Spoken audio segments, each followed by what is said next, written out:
I did a little bit of digging. And I found another channel that we're going to watch. Keep in mind, y'all, I don't watch any of these videos before we watch them. So I have no idea what's going to happen. This could be really good. I hope it is. Her name is Veronica Adams. And y'all, she has 565 subscribers. So let's see if we can get her to 1,000 subscribers. But she put up like 4 different videos talking about things that she felt like weren't being talked about in the Micah Francis, JP Miller case. So here's another probably about 30 minutes, y'all, from Veronica Adams. So links down in the description, y'all, just like JLR Investigates. Make sure you go subscribe to both of them.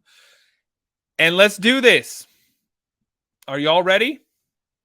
Are y'all ready? Let's see what she's got to say about this. All right, I don't know who's all heard of the Micah Miller case. I'm sure a lot of you have. Things I have been wondering about this case is the fisherman that said he heard the gunshot, or he heard crying and then heard a gunshot, and then the crying stopped. But his story's changed like so many times. And then he said whenever he was going to go check, or I guess go be nosy or whatever, he saw some kayakers, or I don't know, like some other people on another boat. There was like 3 people. And he's asked them, he's like, hey, did y'all hear that? And they're like, yeah, a gunshot. And he's like, yeah. And they're like, yeah, we heard it. But where's those people at? And then his story's changed like several times. And I've had a feeling about this guy from like the first time I heard him speak. And everybody's like, oh, leave him alone, leave him alone. He ain't got nothing to do with it. He was just a witness or whatever. Why are they like saying, no, don't look over here, or you know how they do.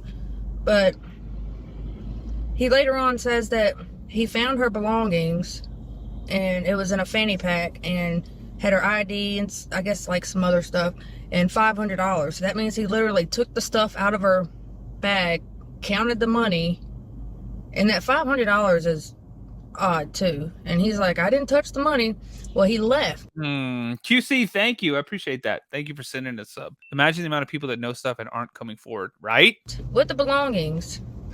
Imagine the I think we can say this now, the Murdoch effect. You know what I'm saying? And he went to a gas station to go buy a lighter or something, which I don't know, that just don't make no sense. But then comes back in a different car, in a white car. And I guess he ends up running into a buddy of his that's out there or something. He's like, hey, Johnny, you walked right past the body and this and that and the other. Which, where is that guy that found the body? None of that makes sense. But I think I might have just found out where the $500 came from. But yeah, also, the 911 call.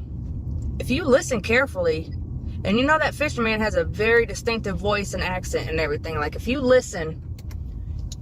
Crystal, right? That's what I'm saying. You can hear him in the background talking about grabbing one of her arms or doing something. Now, they said there was bruising on the body, on her hands and stuff, like defensive wounds. And what would line up to somebody forcing her. Which also, I know for a fact that females don't normally go out like that. And if she had all that lithium and everything from JP and her supposed mental illness that he claims, then she would have more than likely just did it that way. You know, I mean, it's less gruesome. But okay, so this is unconfirmed, y'all. It says, I believe she went to meet the lawyer and JP because JP sent her an email saying, let's meet soon and just do the divorce. So I believe he agreed to signing the divorce papers, and she got the firearm for protection, which that makes sense. Because she did say she was going to get one for protection. And if you look in the video at the gas station, you can see a white car, which could be either a white Honda, a white Dodge Charger, or it's a white car. And it's very odd the way it's in there and stuff. And then I believe it even pulls in somewhere close to her, and you can kind of tell, like, she notices the car, and she goes and she gets gas. Now, the guy that was working inside the gas station says she went out to use the bathroom. Now, how would he know if she went out and used the bathroom if the bathroom's outside? If she didn't go back in with the key or anything, there wasn't a bathroom key. So, and then I've seen, like, videos and pictures and stuff, there's no bathroom on that side. So it just don't make sense. Let's see. Okay, agreeing to just do the divorce. So I believe he agreed to signing the divorce papers, and she got the firearm for protection, and I believe she was going to pay for the lawyer to process it and be done. And of course, it didn't end that way. See why she had $500 cash? I believe he agreed, so nothing would come to light, but unfortunately she knew just way too much, which also a week, I think within that same week, she had just turned him into the IRS. There's just too many coincidences, you know? I mean, it just don't add up. You know, you got to make it make sense. It says, there's a lot to this case. People are trying to make sense. I know she had just paid a lawyer, but I think she thought he would do it, and it was all a setup. Again, some of this was just a heard from everyone else's own Thanks, Karen. thought, so this is not confirmed. I guess your cat's name is Karen, sorry. This is the email. Okay, did JP send this email to Mica Miller? And then it says 5/6/24. Hey Mica, I hope you are doing well. I'm ready to be done and move on and heal and find a first lady who won't treat me the way you are. I really hope you that email was do crazy great things. as hell, I was willing to do anything. I even had the amazing desire to have kids since you're not on meds. And I want to apologize for the flowers and fruit. It was already paid for to last until your birthday. Feel free to give it all away. I sent that to you before I found out all the things that I have recently found out about you and what you've done, and you disgust me. Whoa. So please, let's meet soon and be divorced and let this nightmare be over for me. Me. Notice that? Me. So please, nightmare for you. Let's meet soon and be divorced and let this nightmare be over. I'm enjoying all the Africa missions, and Pastor Jumba and all the pastors' wives are so excited for what we're doing. We expect 120 kids our first semester. I have about 10 to 12 people going this time, including Kristen and Tom Winslow and Becca and Jonathan, etc. And I need to move on ASAP. I need a woman who will respect me and love me and be worthy of all that being a first lady is about. Yeah, that definitely came from him. That is crazy. So yeah, I mean, it's just all about me, and throwing her dream that she created, you know, up in her face and saying, haha, you're not going to be a part of this. That is crazy. Yeah, things have got to change, because I mean, she's not the first incident, but hopefully she will be the last. There was an email sent to Mica about meeting up with the lawyer and JP, meeting somewhere, not like at his office or anything like that, but meeting up somewhere. Now, in the news stories, I'm gonna be kind of flopping back and forth, but with the news stories, they said, okay, when they went to track her, I guess her moves or whatever before the incident, they said that, okay, she went to the pawn shop, she bought that for protection, got her a drink, filled up on gas, and then went to the state park, or called 911. She was somewhere, she called 911. That 911 call sounds forced. So, but okay, now back to the gas station and the bathroom. I'm trying to keep my thoughts together. I'm sorry, y'all. So JP sent Mica an email saying, you know, I want to be done with this. Let's meet up. I'll sign the divorce papers, you know, whatever. Me and the lawyer, whoever his lawyer is, you know, we can meet up somewhere. Not at the office or anything, but somewhere. So, all right. So then Mica goes to the pawn shop to get the pew-pew for protection. Now, if she was going to do anything to herself, she wouldn't have went to go get it for protection. That's key right there. It does seem strange. Lissy, thank you. Thank you for the hearts. And she also told other people, Lissy, too. Thank you. that she was buying it for protection. Okay, so the gas station. She parks over on the side, and she's there for a little while. And if I can pull these videos from somewhere and add it here, or maybe do it separate, I will try my best. But she parks on the side, and okay, and then in the news, they said that when they were like tracking what she was doing, they said she went and bought it, and then went to the gas station, and she went to the bathroom because you know what happens after you pass, you know, and she didn't want to mess or something, which, you know, this was kind of before, like in the beginning stage, kind of before they said that she did it, but kind of when they did, I don't know, it was like a weird period when the news was talking about this and her last steps. So in the video, when she's at the gas station, there's a white car, and okay, also supposedly JP's truck or something can be seen, and you see that truck kind of circle or whatever, like he's watching, or like, hey, you know, come this way or whatever. Well, this white car pulls in. So this is, they think that JP's truck was seen when she's still on the side and supposedly goes to the bathroom, but she never goes. I mean, I don't know if she went to the bathroom or not, but I mean, she was over on that side where we couldn't see her for a while, and she was over there like maybe meeting with somebody, because there was another car over there. There was a white car over there. So it was like she was over there like meeting with someone, and then you see the truck, and you know, it's kind of like the truck and the car is like signaling. Sorry, y'all, I have a speech impediment sometimes. Like, you know, when you pull up on somebody, like, you know, and y'all following each other, or, you know, y'all about to meet up or something, like, hey, you know, come on. So let's see. All right, so the bathroom, $500. So when she, because you know, the lawyer has all that land right there by that park. So they could have been like, well, hey, yeah, I saw that too. We could go here or whatever, and then that way we could sit down and do this. And JP gave her the $500 cash, because that's a very specific thing, is that $500 cash. And I think that $500 cash was also some kind of code too. Now you might think I'm crazy, but there's something up with this. Bathroom, she went and got gas. Okay, and then back to the white car. She notices that white car, like I was saying earlier, like, you know, they're like, come on, you know, like, you can just follow us. And if she did make that 911 call, and that's another thing I don't get either, because supposedly there's no signal out there. But the fisherman was on the water and made a phone call. He called his friend and was telling his friend, like, hey, you know, I just heard this and yada, yada, yada.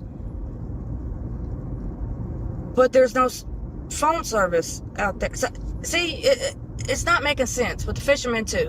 And also, I'm going to try and tie all this together to where it makes sense. So, all right. So Mica gets gas. She fills up the car. All right. They're like, hey, you know, you can just follow us. You know, she probably looks it up on her phone or whatever, you know, in case she loses them or something. And they're like, hey, just follow us. So she follows them. So they get there.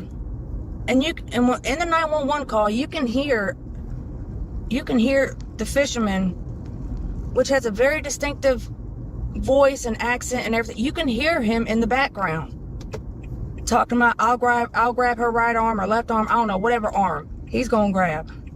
Mica was weighed down or wedged with a log. This log was dislodged in front of the law by the kayaker.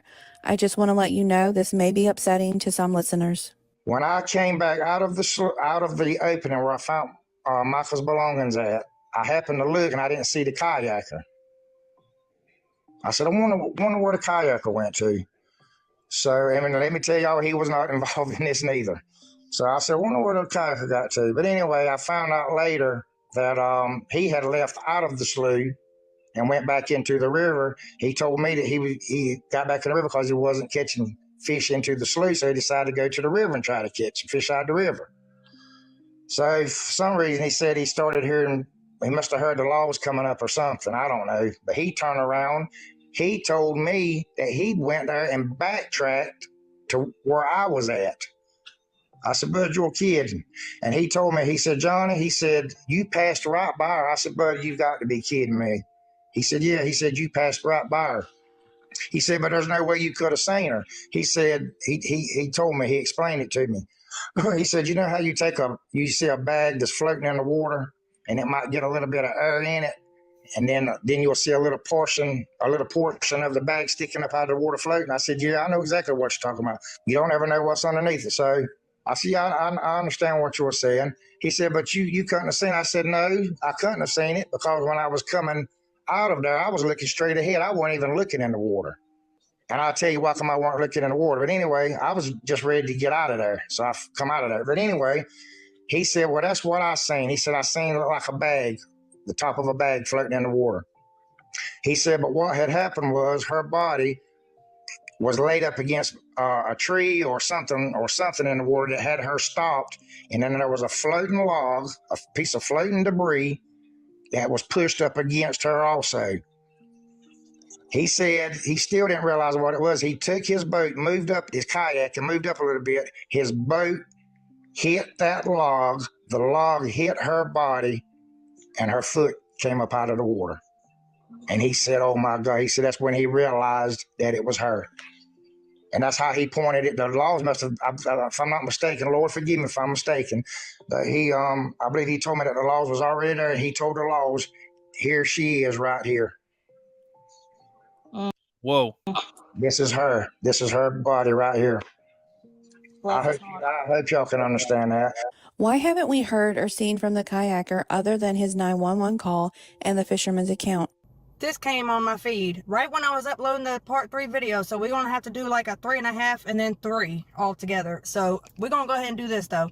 So our opinions, our speculations, he pretty much just put them in a spot for us. So it makes it so much easier. I've been digging all day and since last night and everything, every chance I've had in between work and everything to find this information and put it in a timeline. And I've got so many videos saved, so many screen recordings and everything. But this one thing right here, I could not find. So I don't know if it got deleted, maybe YouTube or stuff is starting to get really hard to find. Like if you, like even with keywords and stuff, you know what I mean? But this is all my opinion, speculation. Get your notebooks and let's get into it. Just blew open the Mica off at the Lumber River State Park. And that's another thing. I'm going to bring this up too. That's another thing.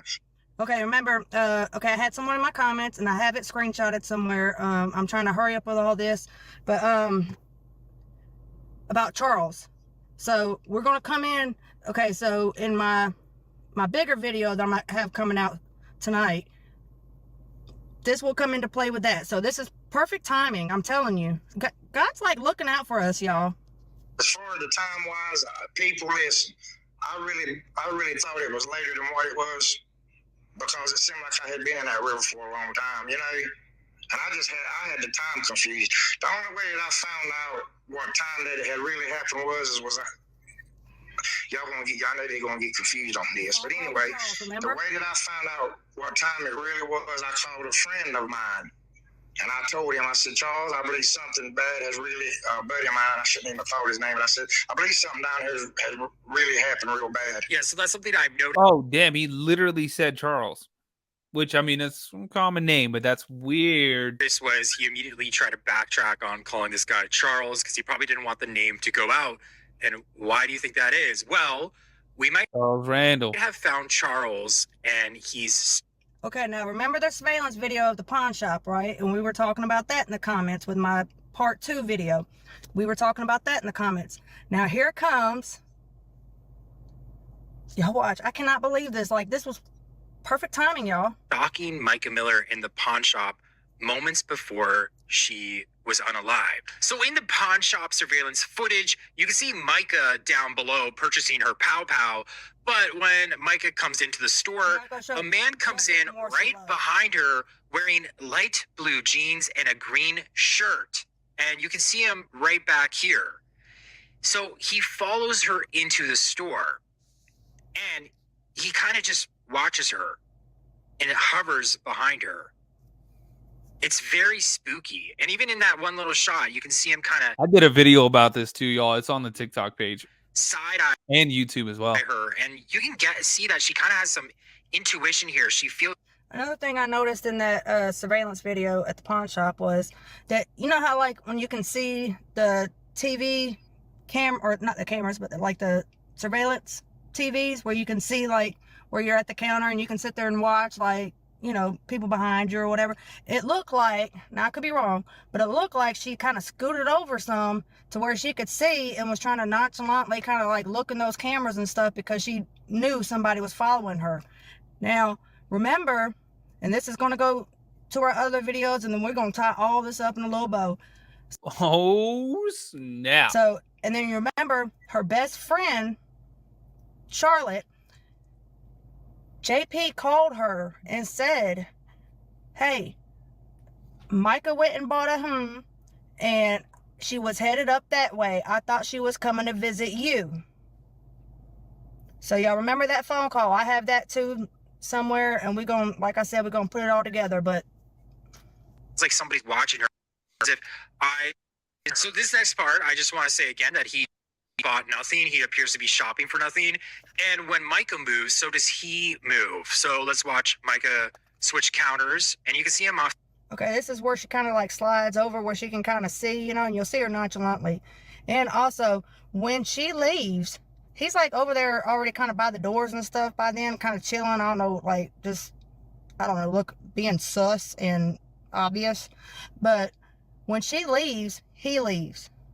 So if anybody can find the outside surveillance footage of when she left and what car that man got into, and then that way maybe we can time that up with the gas station.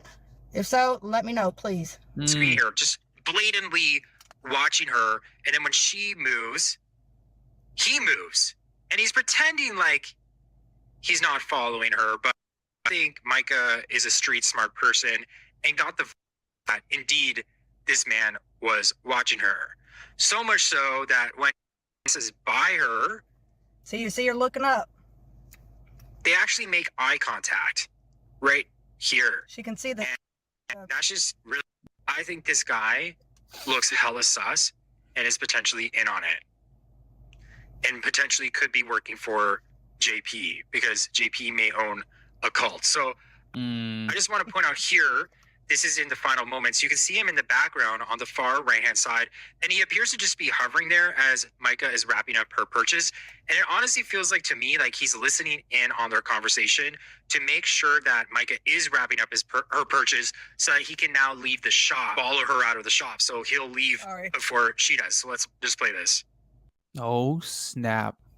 Yeah, and that's when he starts making his way like closer to the door when I said he was looking even more sus and like Captain Obvious over there.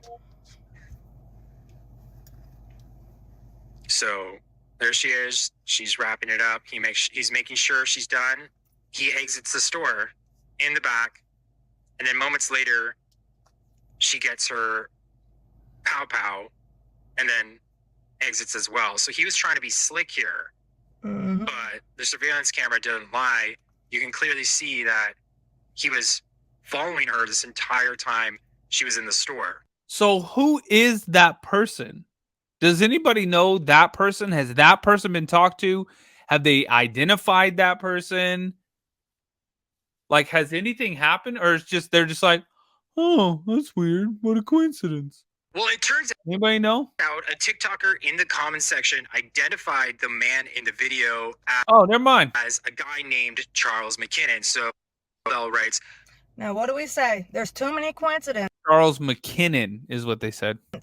So I'm telling y'all, get your notebooks. People are not questioning and looking at this. They're looking everywhere else. They're looking where, like, hey, you know, don't look at the fisherman. Don't look at this guy. Don't look at this. They're just witnesses and this and that and the other. But my opinion. Johnny Jacobs is American Indian because everybody thought the person in surveillance footage was Johnny, but it wasn't. This guy is actually Charles McKinnon. I know because I work with him and known him for years. And this part really gave me chills because it lines up perfectly. So I did some digging here. Oh, and I just want to preface this by saying, please don't send any hate to anybody on my channel. Yeah, don't. But This is the Fisherman. I tracked him down. If we're going to get anywhere, we have to move in silence. So no sending hate, nothing. Just keep your notes, write it down, and we can come together and we can get justice for Mica. Amen to that, which is kind of funny, y'all. I talked about it at the beginning of the stream. Just FYI, I saw a couple of comments on my last live stream and on a few of them where people are just like basically saying they don't like me and that I shouldn't interrupt the videos. This is a podcast. This is a reaction to these things that we're watching. So of course I'm going to talk. But the craziest part is then they were saying, well, I'm going to leave. This isn't the airport. You do not have to announce your departure. You can just close the video and go. That's why I leave the original video links and the people that were watching. I leave all those links in the description. So you can go and watch the original stuff if you don't want to listen to me talk about it. But it's really weird that you would be watching my channel, which is a podcast reaction type channel, but not to hear me speak. It was weird. And then I guess some people didn't like the cursing. I didn't think I cursed that much, but I guess it was because I was saying, oh my God. And they said that was taking the Lord's name in vain. And I'm like, how dare you? All right, let's continue, shall we? And but it was shocking, y'all. Go back on the last video of the live stream that we did last night and look at some of those comments. They're like, I'm leaving. Okay. his first post on Facebook is tagging the man seen in the video, Charles McKinnon. So they actually do have a very close relationship. And you can see that this guy is actually the guy, what looks to be the guy in the video, and it's confirmed through a TikTok comment. So I don't know if this is just someone trolling me, but this just lines up way too perfectly. Wait, they're saying that dude was the Fisherman? And it really gave me chills. So I just wanted to share that with you guys. So as I said earlier, You what? Whoa. Johnny, in his interview with Natasha Cooper, said that his phone call to the man named Charles was at 1:27 p.m. So this just happens to be the exact time Mica pulled up to the gas station, and was also when she was spotted being followed by that black truck and another white car. Lisa says, well, now I hate watching true crime without you, Patrick. You ruined me. So many people are wondering what car Charles drove. Okay, and y'all remember me saying that white car and that black Thank you, Lori. truck, how that black truck was, and then how that white car got her attention. And she noticed. So whoever was in that white car, which could have been anyone, because JP in the church owns 12 different cars. Or I could be wrong on the number, but they own a lot of cars. We don't know who knows who drives what. There's like so much. I mean, it's not so cut and dry like the media and everyone else is saying. It's not. There's just too much. And is it a black truck or a white car? And could that 1:27 p.m. phone call made to Charles was actually for them to go ahead and execute their plan to, do nefarious things with Mica? And it's crazy because I was just talking about all this in my part second of this, and y'all actually listened to me, and it's amazing. Thank y'all so much. And I'm trying not to get sued here because I know JP is setting out cease and desist letters. And it was also revealed that Johnny Jacobs had deleted all his phone calls off of his phone. Well, I got here about. Oh, dang. 11. Oh, and this is from JLR Investigate. So to watch the full interview, it's on his page. That morning, started fishing. Okay, 11:30. As I decided that I was gonna quit fishing, I came back through. I stopped at what they call a slough or a lake in the river. It's just a lake off of the river. So I poured in there with my little boat. And maybe 5 minutes after getting into the slough, I heard a cry, a faint cry. What time was that? Probably around 4 o'clock. Oh, okay. Well, it was broad daylight. Broad daylight. But anyway, I just kept hearing the cry. Lissy, thank you. Daylight, y'all. I hearing the cry. Was it down here, or was it when you got in there? It was when I got inside of the lake. Yeah. You heard a faint cry. Heard a faint cry. Heard it for maybe 2 or 3 minutes. If they're in the same place that her phone call allegedly came from, I hear that's a whole lot of birds. And That's a whole lot of birds. I didn't hear anything like that in her phone call. That's weird, isn't it? That's a little weird. I've seen people talking about that. Linda, thank you. Good to see you. And I stopped. I heard a gunshot, and then the crime stopped. And I said to myself, "Oh my God, I heard that's not what I think's happened." So there was another couple came in on a boat. There's a big ass woodpecker back there too. Did you hear that?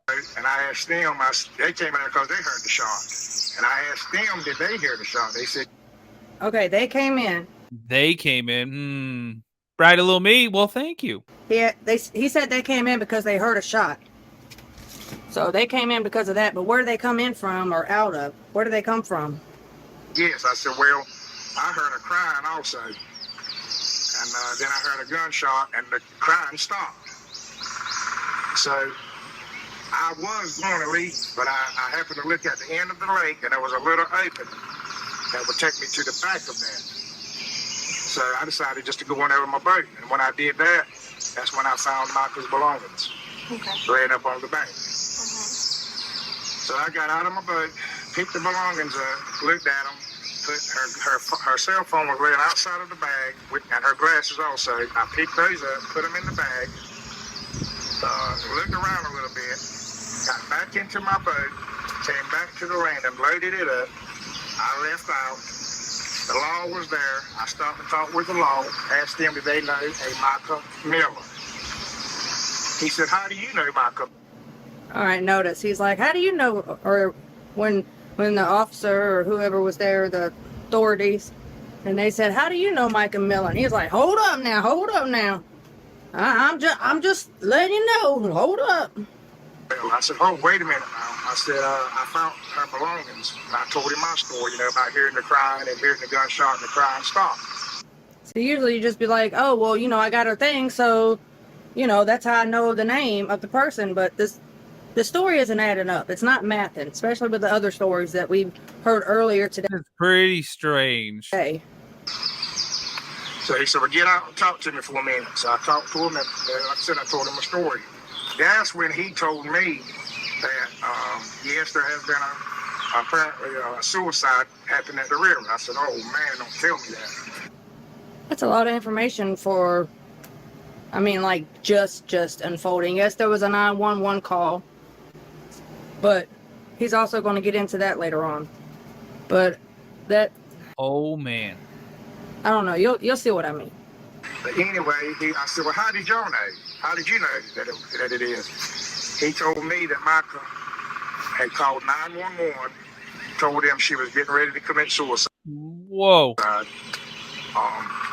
Where she was at, and that she wanted. Where's that body cam footage, y'all? Where's that body cam footage? The reason she was calling them to tell them that she didn't want her parents worrying about her, where she would be. I could be wrong, but I don't remember her saying her name on the 911 call. Hi, this is Mica Miller, and I'm going to be here in this exact spot.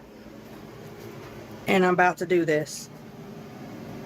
That's not how it went down. If they could go ahead and find her. Oh, also, where she was found, more than likely, if there wasn't already, Mystic, I thought they did have cameras in the park, but they weren't working. That's what I heard, that they did have surveillance cameras there, but they were, not functioning or something. I could be wrong, but I'm pretty sure I heard that. All this already going on in the back or in the background of everything, she probably wouldn't have been found for a while, because remember, there was a log on her. Remember, her foot popped up when the kayaker's boat hit the log, and it hit her. That's when her foot popped up, because remember in the interview, he said it's like a balloon, Johnny, and when it's underwater and then it comes up, it floats, so. When he told you, you said he told you that it was Mica. Apparently, Suicide. That's why they were here. Okay. And then is that when you gave him the belongings? Yes, us gave him the belongings. Mm-hmm. He laid them up on it. I made a list of everything that he stated was in the belongings in this story. I made a list, and you will see that I did that earlier. So, down there. Truck. They laid everything out on the truck. Now, you said that you Oh, you talked particularly about you actually went in and saw everything when you found the belongings. And you say it was specific things that she had in there, like her license, all those things. Like she had what were all the things that was in her bag? I didn't really look at that until I came back and loaded my boat up. Right. That's when I really looked into it. That's when I seen she had a license, her bank card. She had her keys in the bag. She had a little small Bible, all of the credit cards, the bank cards, and a few receipts of some things. And some things. So you found Whoa. For $500. and then you turned them over. And I actually read somewhere else earlier, which, you know, this is speculation. I haven't really seen this anywhere, but I forget where I even seen it. It might even been in one of my comments or somebody else's comments. But there was actually, it wasn't just $500. It was like $1,000 or $2,500, or $1,000, $2,500. So some of that money was missing, as in it was Whoa. for payments or something. So, but like I Whoa. said, that's not confirmed yet, but we do know the $500 because he did state that in one of his other videos. Well, no, That is very strange. I'm backtracking and going back. So after all this had took place and you know, talked to authorities, you told them, you gave them what they needed, you just left? They just let me go. They told me they didn't need me any longer. Wow. So it was they just took your word for what happened. Took my word for what happened.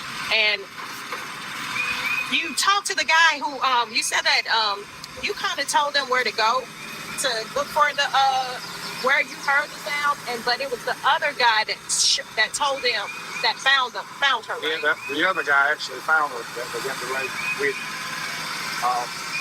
One of the park rangers was in the midst of all this talking with the laws, and I asked the park ranger, I said, do you know every path that's coming in and out of this river? Park ranger. Even to the slough that I was at.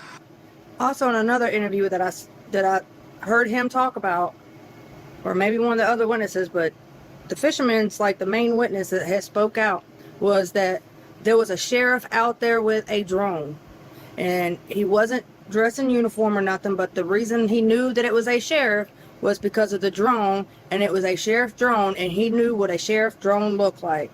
So I'm gonna try and find that, because like I said, it's getting harder to find these different stories and stuff that were conjured up. So he said, yes, I do. I said, when you go to that path, that's where you might find someone or might find.